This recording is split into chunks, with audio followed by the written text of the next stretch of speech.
Bonjour, je m'appelle Julien Chiasson et je suis membre de l'équipe numéro 7 en compagnie de Marie-Pierre Duplain, Marie-Josée Godert, Antoine Lesquin et Nadia Tizilouine.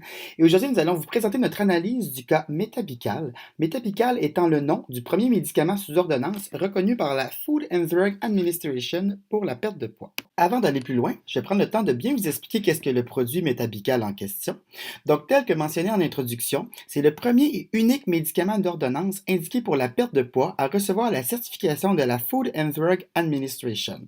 C'est un point qui est important et qui est majeur puisque ça donne énormément de crédibilité aux produits sur le marché. C'est aussi le premier produit approuvé et reconnu efficace pour la perte de poids chez les individus avec un IMC entre 25 et 30 spécifiquement. Ce qui est donc important de comprendre ici, c'est que ce médicament-là n'est pas efficace chez les patients considérés obèses, donc qui ont un IMC supérieur à 30, ou obèses morbides lorsque leur IMC est supérieur à 40. C'est un médicament qui a été testé pendant 10 ans, de 1998 à 2008, et qui a donc nécessité un investissement de 400 millions de dollars en recherche et développement. Plusieurs essais cliniques ont été réalisés et ont été reconnus concluants et significatifs en regard de la perte de poids, en comparaison avec le groupe de contrôle dit le groupe placebo. En effet, on a observé une perte moyenne de 15 livres comparativement à 2 livres pour le groupe placebo chez les patients ayant un IMC initial de 25 à 28 et une perte de poids d'environ 26 livres comparée à une perte de poids de 6 livres chez le groupe placebo chez les patients qui avaient initialement un IMC entre 28 et 30. C'est un médicament dont la formule est à double couche à libération contrôlée. La première couche contenant un suppresseur d'appétit nommé Caloresza et la seconde couche contenant un bloqueur d'absorption des lipides nommé Meditona. C'est un médicament qui a peu d'effets secondaires par rapport aux autres médicaments qui constituent sa concurrence, notamment en raison de la faible dose de ses composés actifs que sont le Caloresza et le Meditona comparé aux autres médicaments. C'est un médicament qui permet aussi le maintien du perte de poids et ça a été prouvé ça chez environ 10% des individus de l'essai clinique et pour une durée pouvant aller jusqu'à 3 ans. La problématique qui était présentée dans ce cas était que bien que le produit était prêt à être lancé sur le marché et déjà reconnu par la FDA, la compagnie n'avait pas pris de décision en regard du format de l'emballage et du prix du produit pour le lancement. C'était donc notre rôle à nous en tant qu'équipe de directeur marketing de se positionner sur ces deux points en respectant deux exigences bien précises de la compagnie, soit d'abord de rentabiliser les 400 millions de dollars investis en recherche et développement et assurer un 5% de retour sur investissement dans les 5 premières années suivant le lancement du produit. Pour y arriver, nous avons structuré notre réflexion d'une manière bien précise, d'abord en prenant le temps de faire une analyse marketing selon la méthode des 5C, en réfléchissant ensuite à la segmentation, au ciblage et au positionnement, pour finalement en venir à prendre notre décision concernant le packing, donc l'emballage, et le prix qui font partie des 4 P du marketing mix. Débutons donc notre tour d'horizon du plan marketing par l'analyse marketing. Nous illustrons ici la méthode bien reconnue qui est nommée la méthode des 5 C, qui place au cœur de la réflexion le consommateur. Cette méthode tient aussi compte du contexte, de la compagnie, des collaborateurs et de la compétition. Nous prendrons donc le temps de se pencher dans les prochaines diapositives sur chacun des éléments qui composent ce quintuplé. Prenons initialement le temps de bien connaître la compagnie qui produit et commercialise Metabical. Il s'agit en fait d'une compagnie qui porte le nom de Cambridge Science Pharmaceuticals, que nous appellerons CSP pour le reste de la présentation. C'est une entreprise présente sur le plan international en soins de santé qui présentait un chiffre de vente de plus de 25 milliards de dollars en 2007. C'est une compagnie qui conçoit, développe et met en marché des produits qui visent à traiter les désordres métaboliques, les troubles gastro-intestinaux, les déficiences du système immunitaire et d'autres maladies chroniques principalement, quelques-unes aiguës qui n'étaient pas mentionnées spécifiquement dans l'information qui nous était fournie. Pour ce qui est du contexte dans lequel la compagnie CSP lance le produit Metabical, nous savons que c'est à une époque où un constat inévitable est fait par l'ensemble des professionnels de la santé aux États-Unis, c'est-à-dire que le pays vit depuis plusieurs années une épidémie d'obésité. En effet, le surpoids est en croissance dans toutes les tranches d'âge de la population américaine. 65% des adultes, qui représentent 230 millions de personnes, sont considérés comme en surpoids, obèses ou obèses morbides, donc, c'est-à-dire ayant un IMC supérieur à 25, et le tout sans égard au sexe, à l'âge, au salaire ou au niveau de scolarité. C'est donc directement l'ensemble des Américains. Et on sait qu'un surplus de poids est responsable de maladies cardiaques, d'hypertension, de diabète de type 1 ou de type 2, d'une plus grande propension au cancer, d'une atteinte de la vésicule biliaire, d'ostéoporose, d'arthrite, d'apnée du sommeil, de problèmes respiratoires et autres. Et on dit que même un surplus de poids modéré, soit de 10 à 20 livres par rapport au poids idéal, augmente le risque de décès, particulièrement chez l'adulte âgé de 30 à 64 ans. Avec de telles statistiques, il ne fait donc aucun doute que le marché des produits destinés à la perte de poids aux États-Unis en est un qui est majeur. En effet, il représente 3,74 milliards de dollars. Donc, dans un tel contexte, la compagnie CSP a décidé en 2007 de lancer un sondage et les résultats ont démontré un intérêt considérable pour un médicament d'ordonnance destiné à la perte de poids modérée. En effet, parmi tous les répondants consultés, 70% n'étaient pas satisfaits de leur poids actuel, 35% tentaient activement de perdre du poids, dont 15% se sentaient bien avec l'idée d'utiliser un médicament facilitant la perte de poids. Et lorsque questionné sur la prise d'un médicament destiné aux personnes en surplus de poids, c'est-à-dire ayant donc un IMC entre 25 et 30, 12% étaient prêts à contacter immédiatement leur médecin afin d'obtenir la prescription nécessaire pour se procurer le dit produit. Bref, ce qu'il faut retenir, c'est qu'au moment où CSP est prêt à lancer son produit métabical, la population américaine est malade, c'est-à-dire qu'elle est aux prises avec de graves problèmes d'obésité. Les gens en sont conscients et les gens sont prêts à prendre des médicaments pour s'aider, prendre leur vie en main et perdre du poids. Ceci étant dit, qui sont donc les consommateurs qui forment la clientèle cible de Métabical? Donc, de façon générale, il est juste et tout naturel de penser que Métabical s'adresse à tout individu présentant un surplus de poids étant défini par un IMC se situant entre 25 et 30, ce qui est bien important de retenir, et plus spécifiquement, tout individu avec un surplus de poids dont l'objectif de perte de poids se situe entre 10 et 30 livres. Ceci étant dit, Métabical a voulu concentrer davantage sa clientèle cible et pour ce faire, a considéré les statistiques qui démontrent un plus grand risque de mortalité pour les personnes de 30 à 64 ans présentant un surpoids, les statistiques qui démontrent que les femmes sont plus soucieuses de leur santé et consultent plus souvent leur médecin, de même que les statistiques qui démontrent que plusieurs personnes refusent les régimes car elles sont plus intéressées à protéger leur santé et à accroître leur estime personnelle. Toutes ces informations étant considérées, CSP en est venu à la conclusion que la clientèle cible de Métabical serait une femme en surpoids, âgée entre 35 et 65 ans, avec un niveau de scolarité collégiale, n'ayant pas essayé tous les régimes possibles. Ceci représente un marché de 4,3 millions de femmes aux États-Unis au moment de lancer le produit. Afin d'inciter les membres de cette clientèle cible à consommer le produit Métabical, la compagnie CSP possède quelques collaborateurs et on compte principalement parmi eux les médecins et les organismes de produits médicaux reconnus. Pourquoi ces collaborateurs précis-là? Principalement parce qu'ils ont un pouvoir d'influence très fort étant donné leur grande crédibilité aux yeux du public. Ce sont donc d'excellents leaders d'opinion. Les médecins, plus spécifiquement, eux, ont le pouvoir de prescrire ce médicament à leurs patients. En effet, si plusieurs médecins prescrivent et encouragent la prise de Métabical, en mentionnant ses effets positifs et son faible nombre d'effets secondaires, l'effet bouche à oreille peut rapidement prendre une grande ampleur au sein de la population. Vous aurez par contre tous déduit que si la compagnie CSP possède certains collaborateurs pour son produit Métabical, elle possède aussi plusieurs concurrents. En effet, les principaux produits qui peuvent faire compétition à Métabical sur le marché sont les divers médicaments sous et sans ordonnance visant la perte de poids, les divers régimes alimentaires, les programmes d'exercice, les substituts de repas et les divers programmes de repas préportionnés.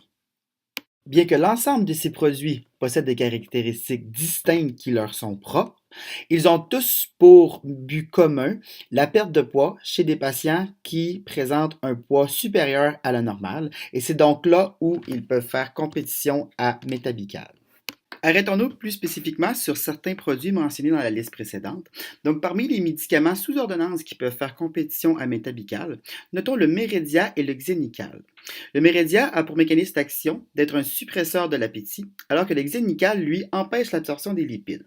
Ils possèdent tous deux plusieurs effets secondaires par contre. Le Mérédia peut créer de l'hypertension artérielle, de la tachycardie, des palpitations cardiaques et des infarctus du myocarde, alors que le Xénical, lui, crée des dommages au foie, des lithiases, des douleurs graves à l'estomac et un désordre de la vésicule biliaire. Notons par contre la différence quant à la clientèle cible. En effet, Mérédia et Xénical s'adresse principalement aux obèses et aux obèses morbides, alors que, je vous le rappelle, Métabical, lui, se concentre sur les personnes ayant un surplus de poids dont l'IMC est entre 25 et 30. Les médicaments ne sont pas indiqués chez les patients ayant un IMC entre 25 et 30 en raison des trop nombreux effets secondaires par rapport aux bénéfices encourus par la perte de poids. En ce qui est trait aux médicaments sans ordonnance, cette fois, notons que de nombreux produits sont disponibles, mais souvent non réglementés, dont principalement les suppléments alimentaires végétaux et les suppléments diététiques. Un seul produit parmi ceux-ci est approuvé par la FDA et c'est le produit Ali. Il se prend un comprimé par repas, empêche l'absorption des lipides, donc c'est une version atténuée du Xénical, mais qui présente par contre les mêmes effets secondaires que le Xénical, c'est-à-dire principalement des dommages au foie, mais aussi des lithiases et des douleurs à l'estomac. Cette fois, la clientèle cible est la même que Métabical, c'est-à-dire les patients présentant un surplus de poids. Notons cependant, à l'avantage de Métabical, que ces nombreux produits souvent non réglementés sont source de nombreuses insatisfactions dans la population et de mauvaise presse.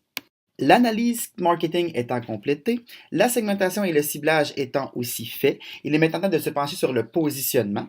Donc, regardons d'abord rapidement cette carte de positionnement qui nous permet de voir que Métabical se distingue très bien de la concurrence par le fait que c'est un produit qui est approuvé par la Food Drug Administration pour la perte de poids, tout en présentant un faible nombre d'effets secondaires. Notons d'ailleurs que les principaux effets secondaires de Métabical apparaissent chez des patients qui consomment de façon excessive des calories. C'est donc dire que ce sont des effets secondaires qui sont évitables par l'adoption de saines habitudes de vie. Bref, pour conclure cette partie de la présentation, nous vous présentons l'énoncé de positionnement sélectionné par CSP pour son nouveau produit, conséquemment à l'ensemble des informations que nous vous avons présentées. Il va comme suit. Métabical est un médicament d'ordonnance visant une perte de poids modérée de 10 à 30 livres auprès des personnes ayant un surplus de poids, c'est-à-dire un IMC entre 25 et 30. Il se démarque de ses compétiteurs parce qu'il permet l'atteinte de ladite perte de poids sans effet secondaire incontrôlable, tout en étant recommandé par la FDA. Nous en sommes donc rendus à l'étape de prendre les décisions qui concernent le marketing mix et principalement le packing, c'est-à-dire l'emballage et le prix du produit. Je vous rappelle ce qu'il faut retenir avant de prendre la décision. C'est l'importance pour la clientèle de suivre le traitement pendant 12 semaines pour avoir le plus de résultats et de satisfaction possible. L'importance de prendre la pilule à la même heure tous les jours. Le désir de CSP de rentabiliser les 400 millions de dollars investis en recherche et développement et le désir d'avoir 5% de retour sur investissement dans les 5 premières années suivant le lancement du produit. Deux options d'emballage présentent à nous, un emballage pour 4 semaines nécessitant donc 3 achats ou un emballage de 12 semaines nécessitant un seul achat.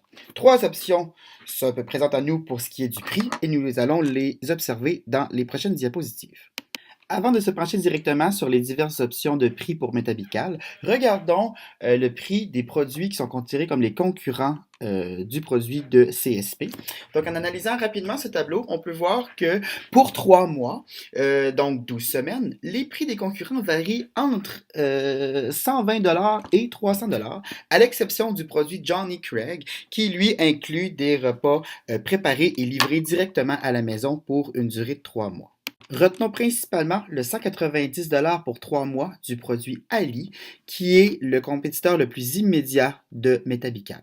En conservant en tête ce montant de référence de 190$ pour 12 semaines du produit Ali, nous pouvons maintenant analyser les 3 options de prix qui nous ont été proposées en tant qu'équipe de directeur marketing par la compagnie CSP.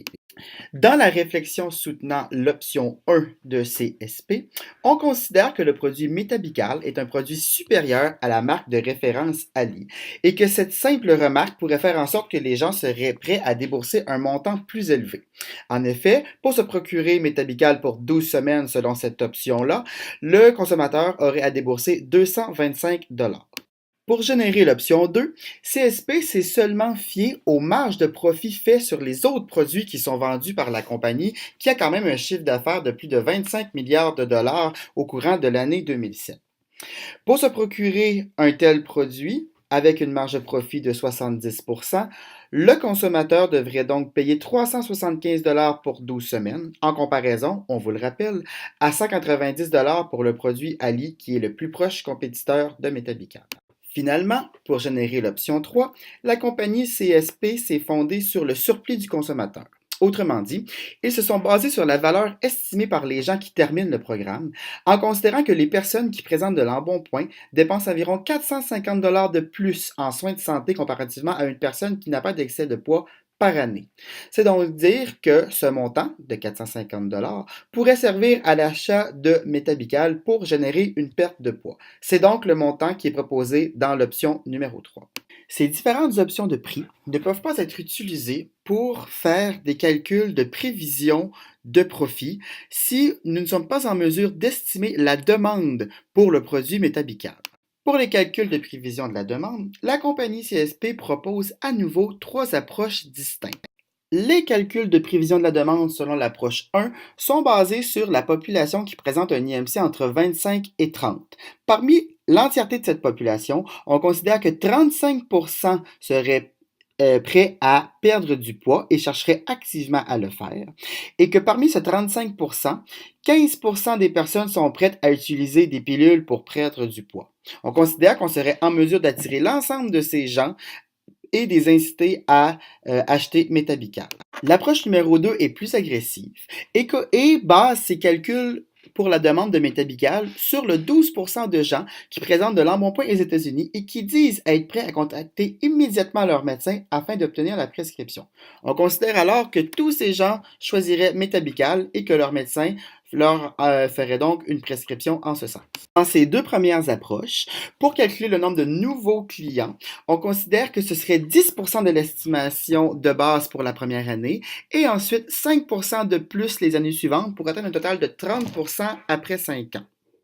Dans le cas où l'emballage de 3 semaines qui nécessite 3 achats était choisi, on considère que 60% des acheteurs pour un premier mois achèteraient pour un deuxième mois et que 20% de ce 60% achèteraient un troisième emballage pour donc terminer le programme en entier. Finalement, l'approche numéro 3 est basée sur la clientèle cible idéale, soit les femmes éduquées entre 35 et 65 ans avec un IMC entre 25 et 30. Et cette approche est encore plus agressive que les deux précédentes, puisqu'on considère qu'après 5 ans, on serait en mesure d'aller chercher 50% de nouveaux clients, ce qui représente près de 2 millions de personnes. On en vient donc au calcul.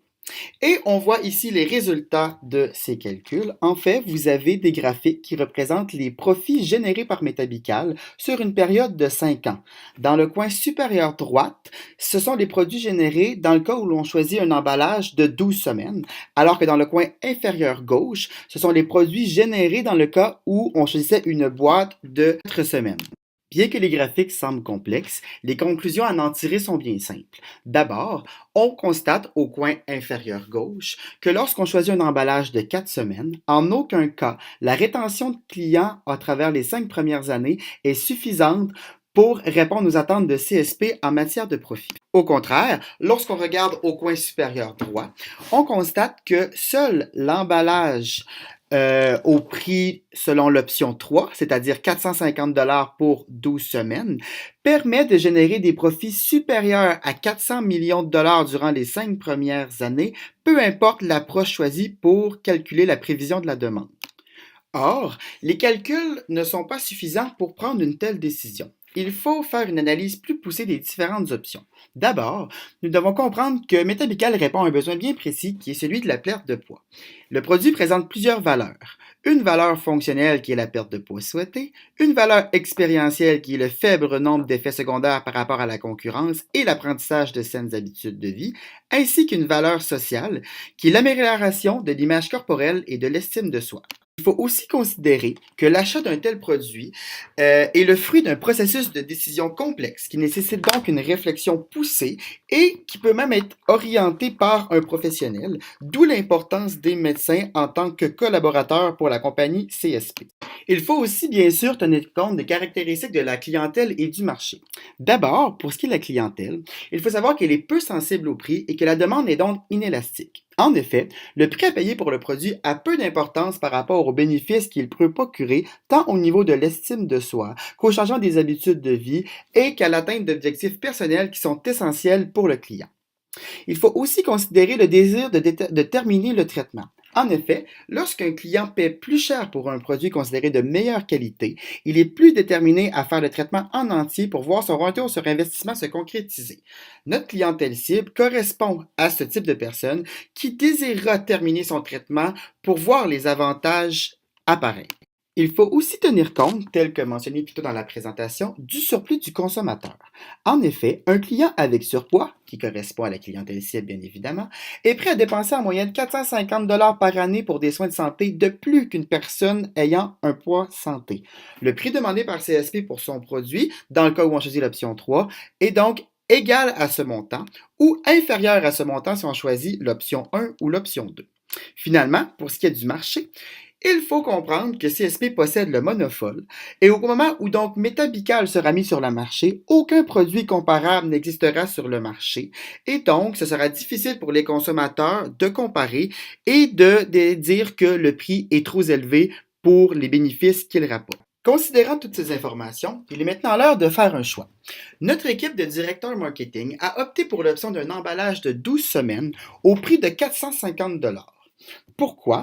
D'abord, parce que le produit Métabical à un prix de 450 $ pour 12 semaines permet d'atteindre les objectifs de CSP en regard de profitabilité, permet une exploitation du surplus du consommateur qui est maximale et donc qui garantira une satisfaction grande pour le patient, tout comme un rendement intéressant pour la compagnie. L'emballage de 12 semaines, quant à lui, assure une meilleure rétention de clients, un plus grand taux de réussite dans la perte de poids et donc une plus grande satisfaction de la clientèle. Aussi, comme nous l'avons vu, c'est la rétention qui permet les profits à court, moyen et long terme, et donc c'est ce que vise notre équipe de direction marketing en faisant un tel choix. Pour compléter cette présentation, nous vous présentons la matrice FOAM du produit Métabical. En fait, en tant qu'équipe de direction marketing, nous considérons qu'une telle décision n'est pas complétée tant que nous n'avons pas étudié les différentes forces, faiblesses, menaces et opportunités du produit. En effet, le fait de connaître ces éléments nous permettra de trouver des solutions, notamment en ce qui a trait aux menaces et aux faiblesses, pour contrer la concurrence et assurer que notre décision se transformera en profit à court, moyen et long terme. Les forces de Métabical résident dans son absence d'effets secondaires incontrôlables et le fait qu'elle facilite la transition vers de saines habitudes alimentaires. Les faiblesses, toutefois, sont que la clientèle cible est limitée, que ces produits sont majoritairement non couverts par les assurances et que le médicament nécessite d'être pris au même moment à chaque jour. Pour ce qui est des opportunités, notons un partenariat possible avec le gouvernement et la communauté médicale et le fait qu'il n'y a pas de produits comparables sur le marché. Finalement, les menaces sont qu'il y a une multitude de produits destinés à la perte de poids sur le marché tel que nous vous l'avons présenté. Nous sommes conscients de la possibilité d'être copiés par la concurrence et nous œuvrons dans un secteur d'activité à risque de poursuite. Pour contrer les faiblesses mentionnées, nous pouvons d'abord favoriser l'enseignement auprès du personnel médical pour insister sur l'importance de l'observance, pour qu'ils prennent le temps d'expliquer les effets secondaires possibles aux patients, les habitudes de vie à modifier pour permettre de les éviter, et s'assurer de pouvoir utiliser les professionnels de la santé comme leaders d'opinion. Nous proposons aussi une ligne de soutien pour un enseignement alimentaire, une application mobile pour un rappel d'heure de la prise de médication. Le fait d'amener la clientèle à voir l'achat de Métabical comme un investissement en soi pour une meilleure santé et une meilleure estime de soi, afin de négliger le fardeau financier de l'achat initial de 450 $ et s'assurer un maximum de clients dans la clientèle cible puisque celle-ci est limitée, notamment en ayant recours à des porte-paroles ayant essayé le produit et à divers témoignages. Pour contrer les menaces, cette fois, nous croyons qu'il est essentiel d'insister sur la caractéristique qui distingue Métabical du reste de la concurrence dans les diverses publicités pour que celle-ci soit favorable pour le patient.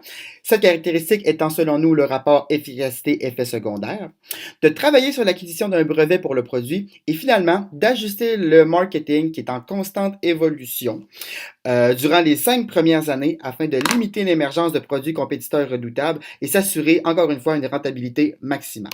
C'est ce qui complète notre présentation. Nous vous remercions de nous avoir écoutés et nous vous invitons sincèrement à ne pas hésiter à nous faire part de vos commentaires et de vos idées au courant de la prochaine semaine.